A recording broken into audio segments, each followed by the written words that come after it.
Okay, perfect. Good morning, and welcome to this keynote called Decision-Making for Software Development Team. But before we start, I would like to make a disclaimer to you. I will break, this morning, my first rule about public speaking. It's the first time. The first rule of public speaking is to never undermine your own presentation. When I was a very, very junior public speaker, I started my presentation saying, I'm not an expert in React or whatever you want. But when you do that, people start losing interest in your speech because you're not an expert while you're talking to me.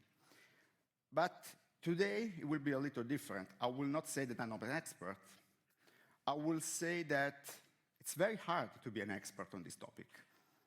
And it's very hard to condensate this topic in 45 minutes.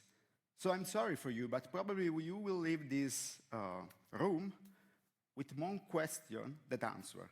But you can talk with me during the coffee break. I will try to answer to all your questions.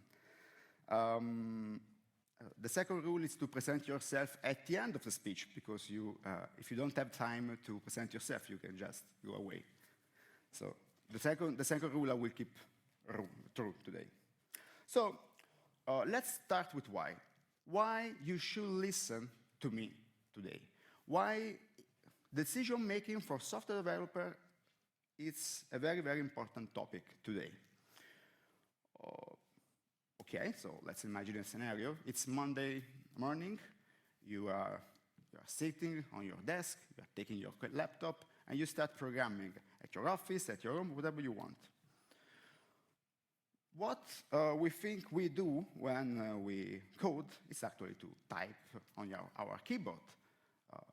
I'm working a lot with Copilot, so I speak with Copilot a lot and tell me, help me sort this stupid array in JavaScript because I can't remember how to do that. But apart from that, you make a lot of decisions where you work as a programmer, as a developer. I can make you some example. From an Eiger point of view, monolithic versus microservices, public cloud versus on-premises, talking about public cloud, AWS versus Azure, talking about AWS, Lambda, or a standard EC2 instance with a Docker image, or going on a smaller scale, languages, Java versus Kotlin, frameworks, Spring versus Quarkus, or whatever you want, or no framework at all. Event-driven architecture versus classic REST API, GraphQL, but also smaller scale. Test-driven, test after, no test at all. Unit test, end-to-end testing. What I want to say with that is that today we have a very, very high number of options, and choosing between these options is something that we do every single day of our developer life. And the point is that, as a developer, we know that practice is the key to mastery. Okay, we borrow the kata method from karate in development. We know that we do code kata to become better developer in some languages, okay? Because we know that we are what we repeatedly do. Excellence is not an act, but an habit. And we know this stuff very, very deeply in our developer existence. But do you ever practice decision-making as a developer? No. Usually, we don't practice decision-making. The point is that usually, we're making decisions without knowing that we are making a decision. There are a lot of decisions hidden in plain sight. All the stuff that I said to you before, okay, from frameworks to cloud, sometimes it's just, okay, I need to actually code, so I want to do that. But in the fact that I'm coding, there are a lot of decisions that I made without ever thinking about it. So we are not practices. We are not practice as a community decision-making. So for the continuing of the talk, let's focus in your head on some critical technical decision. What I mean with critical, something that can actually change the course of your developing experience in the next year or 6 months. Okay, so languages, frameworks, architecture, monolithics versus microservices, and so on. The first thing that you should do if you want to practice decision making is to define a shared process with your teammates. This is a very, very simple, almost stupid decision-making process. It's just to involve the right people, to be sure to have all the right people on board when you're making a decision, gather some data, choose some non-functional requirement, and on that I will do a focus later, and then, after that you choose some non-functional requirement, bring up some solutions and compare them in an analytic way. We will focus on this process better during the talk, but what I want to be extremely clear here is that you should design one. And you should adapt to your organization needs, okay? If you are, for example, a very, very flat organization, you may not have some kind of approval from a C-level. If you are a more structured, hierarchical organization, you may have some kind of approval, so you have some kind of loops on the decision that you make. It's your choice. I'm not judging your process. What I'm judging here is that you should have a process, you should have a defined process, and shared with all the people in your development team. The other thing is that everything that is related to a decision-making process should be made as visual as possible. Because this is, okay, we know that a photo is more valuable than 1,000 words, okay? But being practical, a visual content made after an hour meeting helps all the people in that meeting to remember what we are talking about. More of some kind of email or some kind of document, okay? Or some kind of recording of your meeting. Every artifact that you create should have some kind of visual feeling, okay? So let's focus on the first topic. Involve the right people. The funny thing is that it's impossible for most of the development teams that I help on in my career to involve the right people because they don't even know the people around them. What I mean is that if you make some exercise like this one, this is a very, very stupid exercise. It's called Meet Your Neighbors. That is something that I do. I work for a consultancy company. So when I go to a client, I make a map of the people around the development team that we are helping. And the position of the post-it, actually, can help you understand some, sand in the wheels of the company, but it's not related to this topic. After you have this map, you should position the people in the map on this other map. This is an interest power map.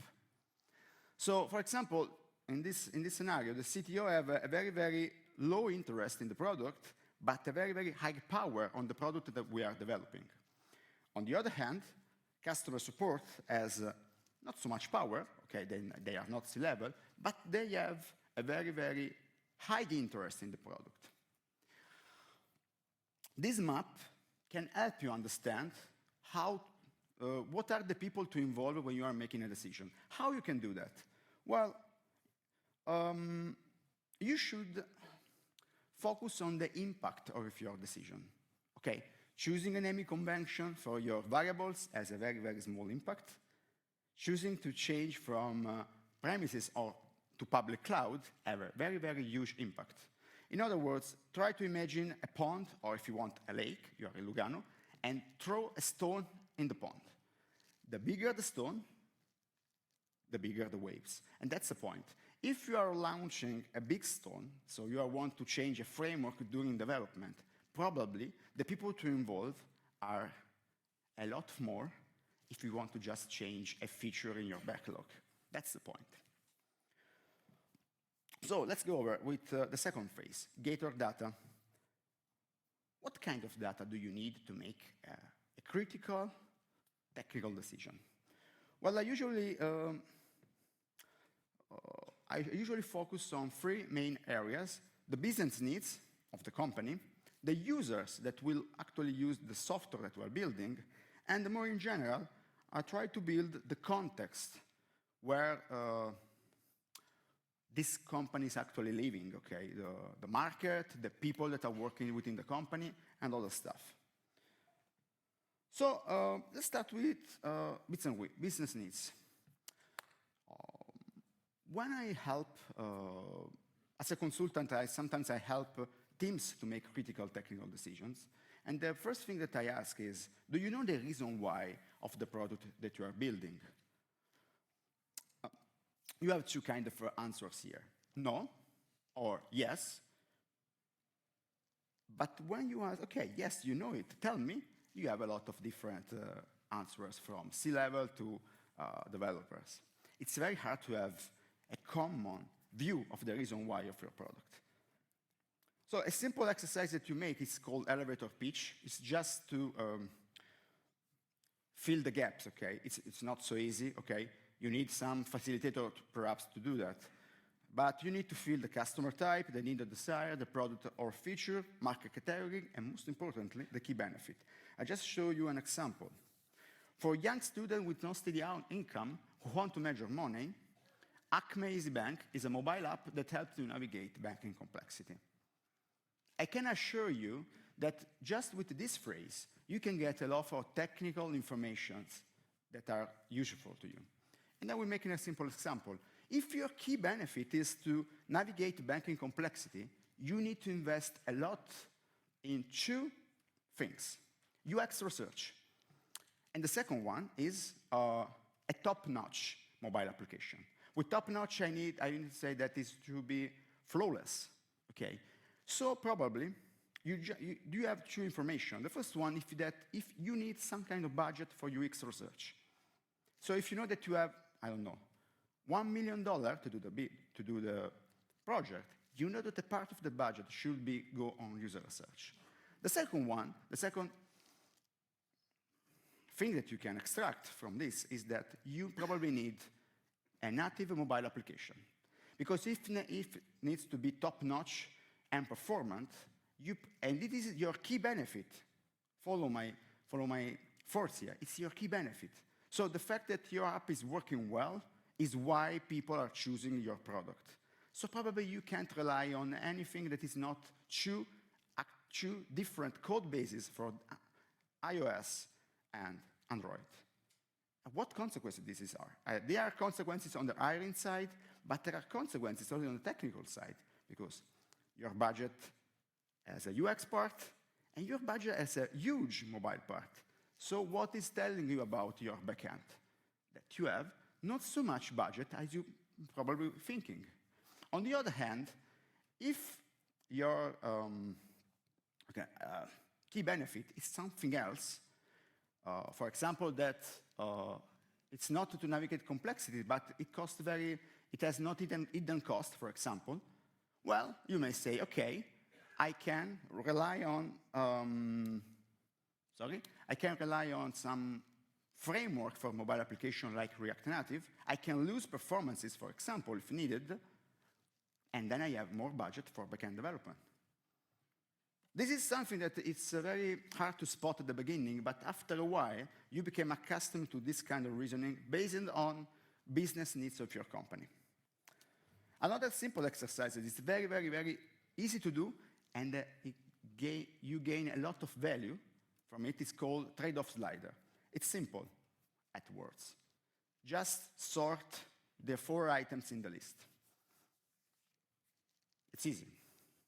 Okay, then try to make this list with a CEO, a CTO, and a development team. You will have a very, very different point of view. But the point is that imagine that you have 2 companies that need to make the same software, okay, same functional requirement, same user base, okay, and same budget. But the first one has the budget as a first and the most important thing. So I have $1 million and I cannot move up. I can't spend anything more. I want a good level of quality, and I can, how can I say, sacrifice scope and deadline. Okay, I can work with that. Now you imagine the same exactly software and switch this order. I have a very, very strict deadline. The scope is, I choose this scope and I cannot move it, but I can sacrifice quality and I can sacrifice budget if needed. I can spend more. If you make, into two different contexts, the same technical decision, you are making a mistake. Because you are not getting in consideration all this important stuff in your reasoning. Okay? This is another simple exercise. This is the Freaks model from Kent Beck that I think he created during the first years in Facebook. When it was, I don't know if it's still working in Facebook, but after the first years in Facebook, he created this model. And he says that a software is like a living thing. Okay, so you have a life cycle. So all software start in an explore phase where you don't know if you will survive the next week or not. Usually, the 10% of new features or new company will survive. And then we'll enter the expand phase. So gain market traction, gain user, gain money. So your focus on the expand is on scale up. Okay. Then after some years or months, I don't know, you arrive to your market cap. You can't gain more users. Facebook can gain. It's possible to gain more users. It has, I think, 1 billion of users, okay? So if you remove, I don't know, people that don't have actual access to internet, I think that it can't have more users. So Facebook is in the extract phase. I can get more users, so in order to get more money, I need to optimize my internal processes, code, infrastructure, and so on. I need to make more money with the same user. Well, I will tell the same thing with other words. In explore phase, 90% of companies or features of existing software fail. So if you are in the explore phase, you have 9 possibilities out of 10 that your code will die. So why invest too much time in quality, for example? This is something that we actually don't talk from an engineering point of view, okay? Our code is related to the success of a company. So if the company has a 90% of possibility to fail, our code has 90% possibility to die too. So to invest too much time or build something top-notch at the beginning, it's not so useful. Ken Beck, when he talks about the Freaks model, uses also a triathlon metaphor. Okay, so in triathlon, if I remember correctly, you run, you go to the bicycle, and you swim. And his point is that if you take a bicycle while you should swim, you will drown. That's the point. So if you are using wrong tools, methodologies, and so on, in your phase, you probably will drown too. Okay? The point is that if you focus too much on quality when you are in the explore phase, probably you are losing money and you never know, and you even don't know it. Okay? Or, sorry, if you invest in scaling when you're in the explore phase, okay? Where you prepare to have 1 million users after a week after the launch, you're probably not doing the right thing. And another important thing to know is the skills of your team. This is a screenshot of the skill matrix that we use in Clarinet to make our portfolio decisions, okay?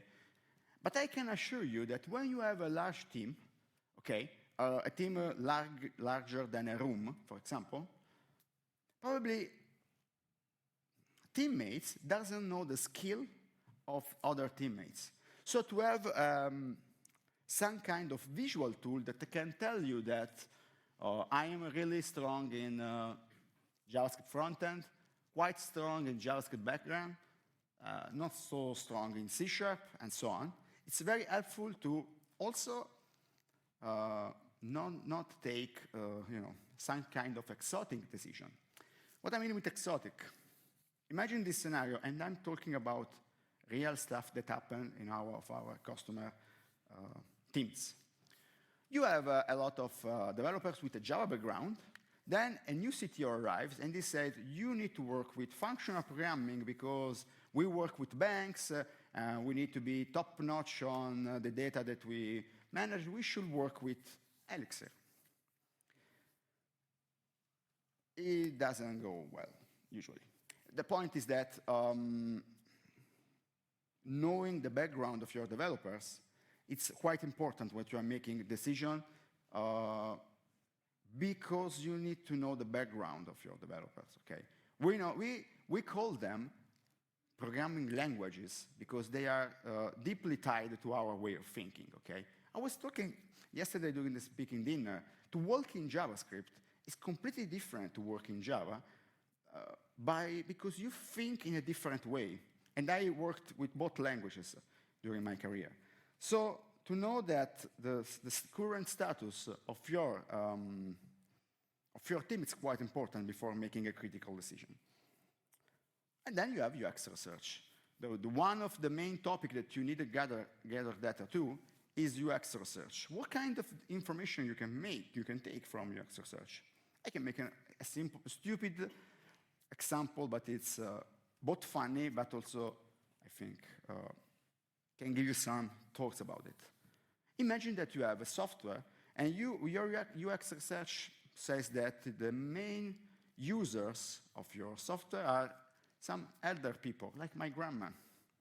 I can say to you that my grandma can actually use WhatsApp to watch the photo of my newborn son that I sent to her. She can't answer me, but I know for sure that she can look at the photo, okay? So it's that kind of user. Well, elder people doesn't not understand bugs. What I mean is that if something is broken in their point of view, they need to be fixed. So when WhatsApp is not working, she thinks that she needs to take their tablet and go to some kind of store to solve that. They don't understand the existence of a bug. For them, bug is something that is broken. If instead you work with young people, okay, teenager, for example, they know that Facebook could be down. They know that software breaks, because software breaks all the time. This simple, subtle, but important difference can tell you the importance of not having bug in production, for example. So what I mean is that if you are working with people that are you work with a bank, and you know that the people are not willing to trust computers because of their age or whatever, you can't have any kind of bug in production.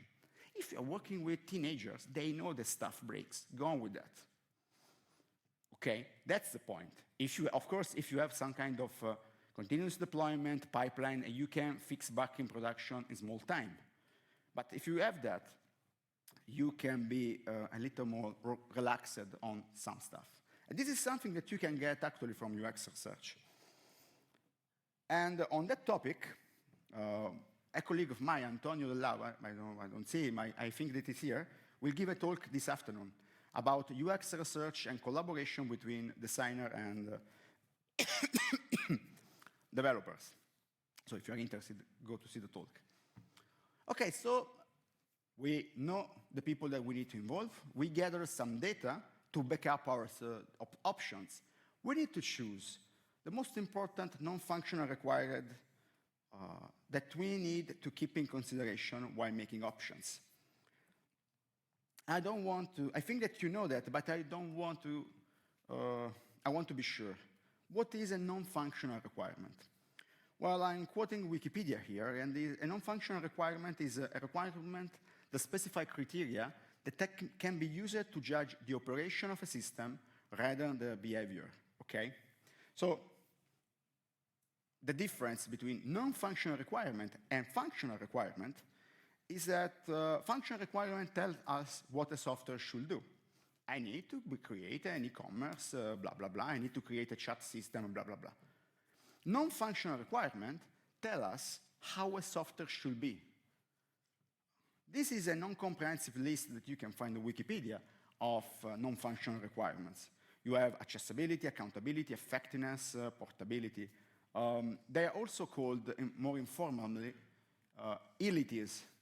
The first time that I listened to ilities was on Clean Code by Uncle Bob. I can't get what it was meaning at the time.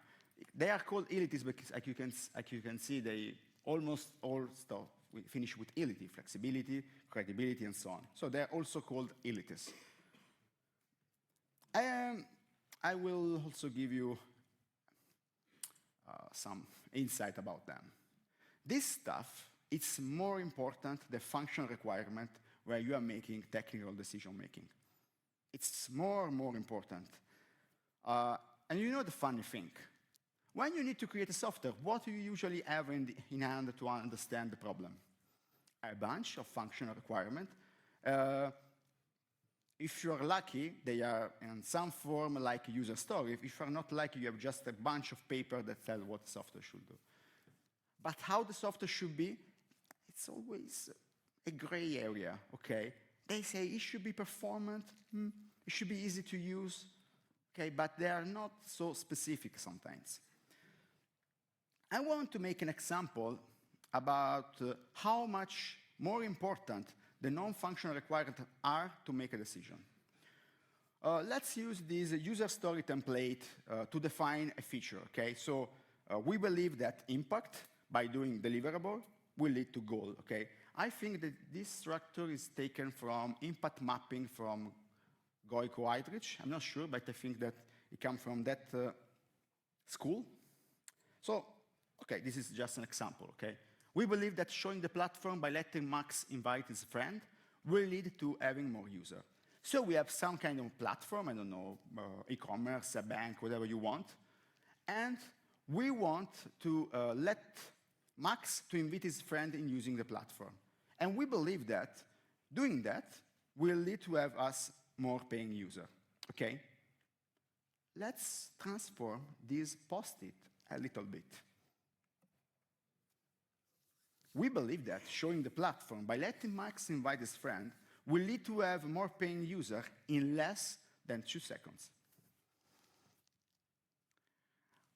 In less than 2 seconds, apart it has no sense, okay, at all.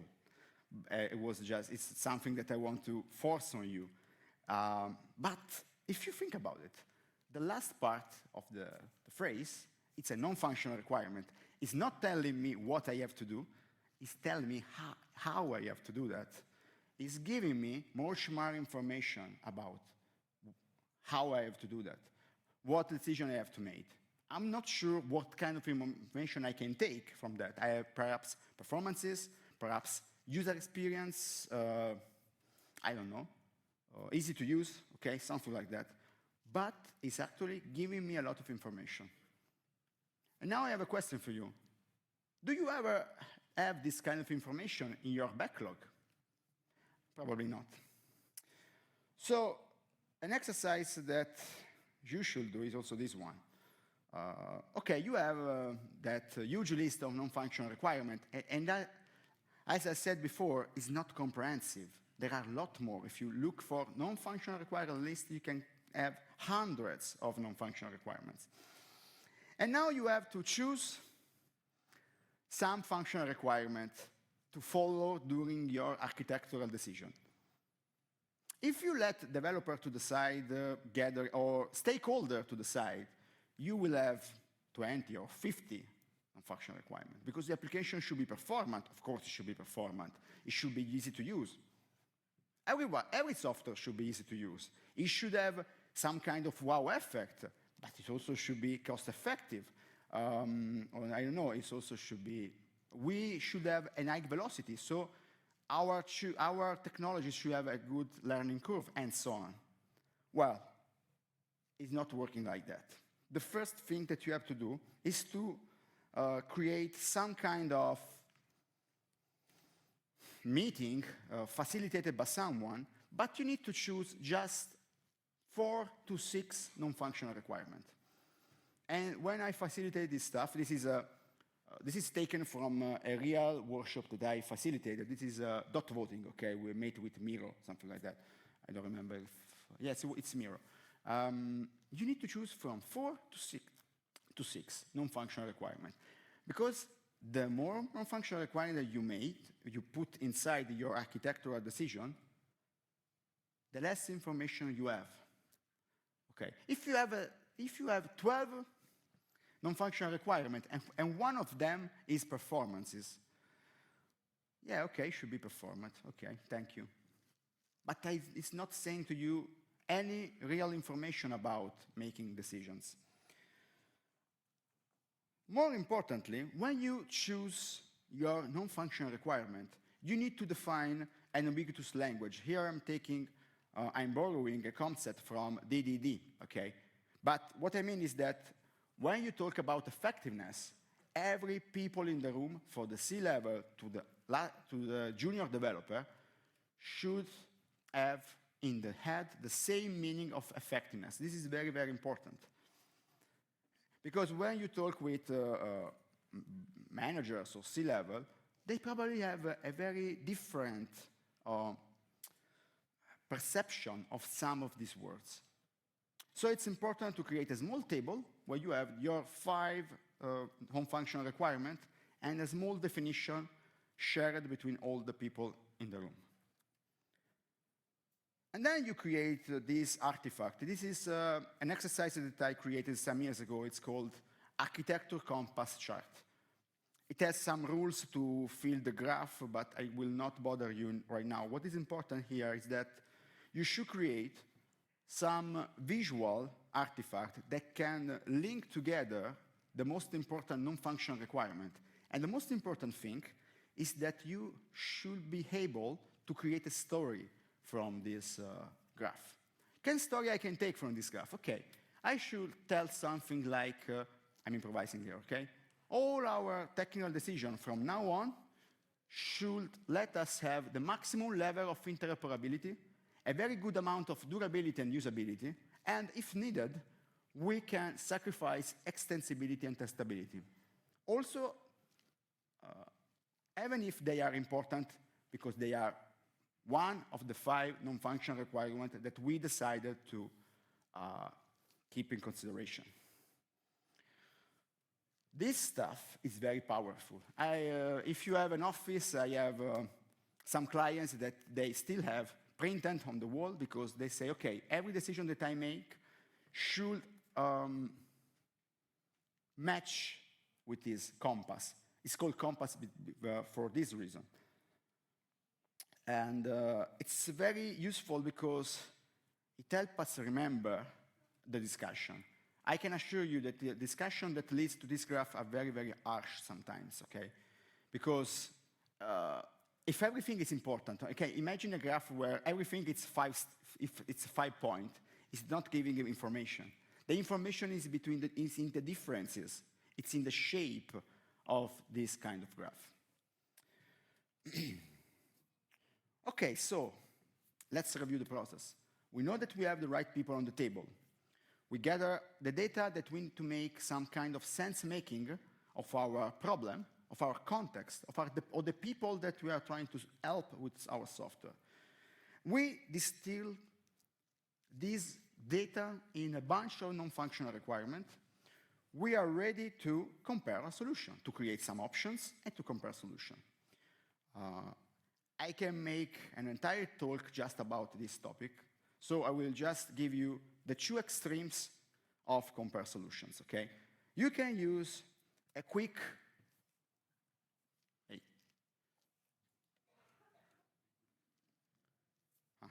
I don't know, please, just try to, yes, more than 80%. Okay. You can make some kind of visual comparison, okay? Do you remember the chart from before, okay? That is some kind of compass. This is your perfect solution. Then you create some option, you generate some option, and then you create, I don't know, the chart of the specific option. So we say that, for example, option A, the first one, it gives us a lot of extensibility, but not so much performances. Then the second one gives the right amount of performances and a lot of flexibility. The last one gives us more portability, but then performances and so on. This is called visual comparison. So we use the same tool before, the chart before, and we apply some kind of analysis of the proposed solution, and we compare them visually. This is very, very easy to do. It's quick, but it's not always so efficient. Okay, you know why? Because sometimes you need more deep analysis of that. But most of the time, this is useful to make a first cleaning. You have 20 options. Use this stuff to select the most important 3 or 5, and then you can make another exercise called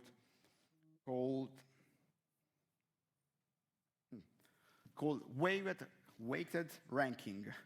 So what you do, this is an Excel file, okay, a spreadsheet. You, with some, formula from Excel, what you do is that you have some options. In this case, for example, you have Kotlin and Spring, you have Elixir with Phoenix, or you have PHP with Laravel, okay? So I'm choosing languages and web framework. And then what you do is that on the weight column, you put the value from the chart, okay? So it goes to 1 to 5. Then for every non-functional requirement, you analyze the performances for example, Kotlin Spring, and you see how much they fit with the fitness function written in the first row. So for example, I want to say that Kotlin Spring, if we measure end-to-end execution time on the main user task, it has a very, very high level of performance, 5. And then we see that, okay, also Elixir, PHP, they have a very, very good amount of performances for our use case. I want to be clear about that. We are not decorating the most performant here.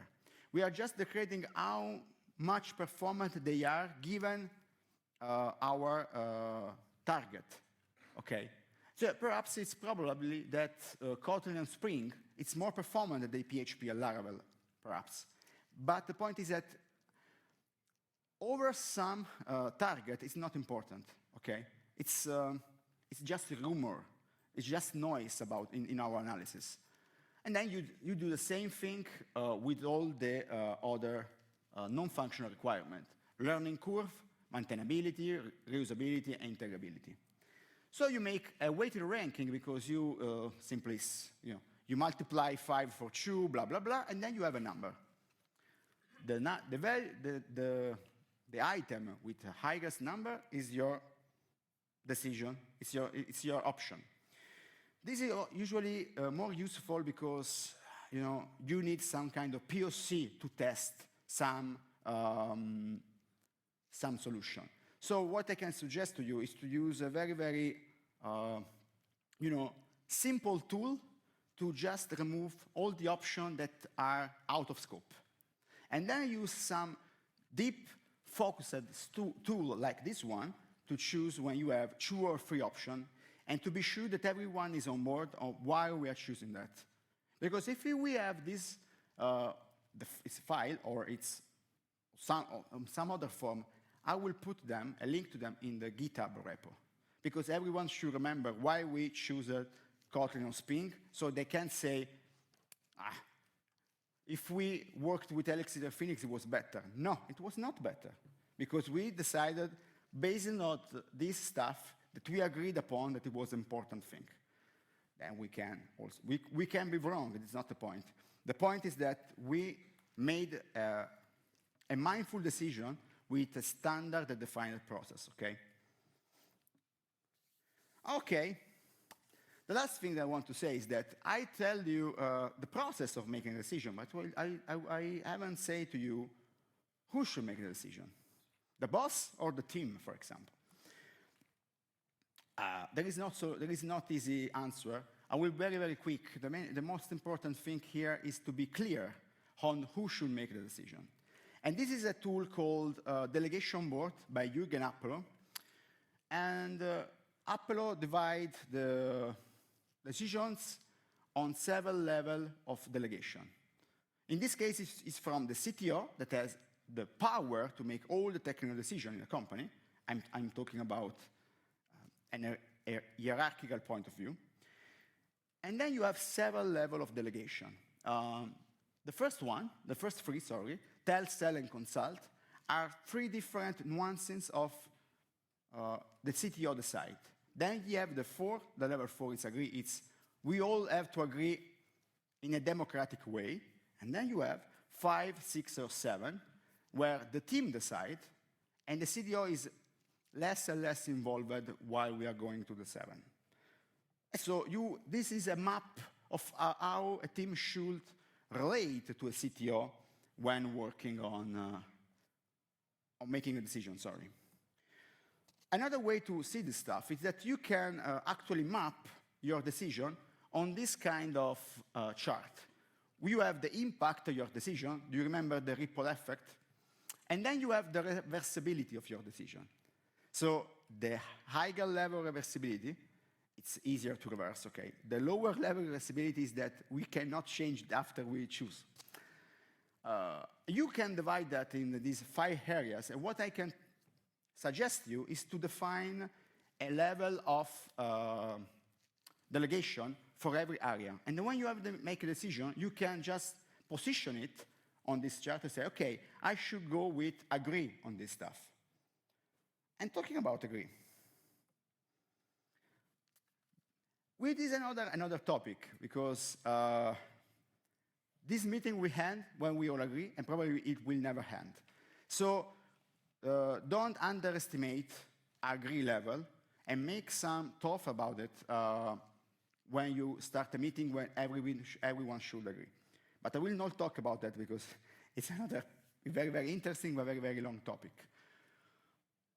I just scratched the surface here of the topic, and I wrote a book about it. It's the same title of the talk, Decision-Making for Software Development Team. And I asked Coperta, my editor, to bring to you a 30% discount for this week for Voxel Days. So if you're interested, you can just scan the QR code, and you can have the discount. And like I promised, I will present myself at the last slide. I am Francesco Strazzullo. I'm Chief Operating Officer at Clarinet Italy. If you want, you can contact me on LinkedIn for this stuff or any other question that you have about me or the talk. Thank you very much. If you have a question, you can just follow me at a coffee meeting or now. So thank you very much. It's been a pleasure.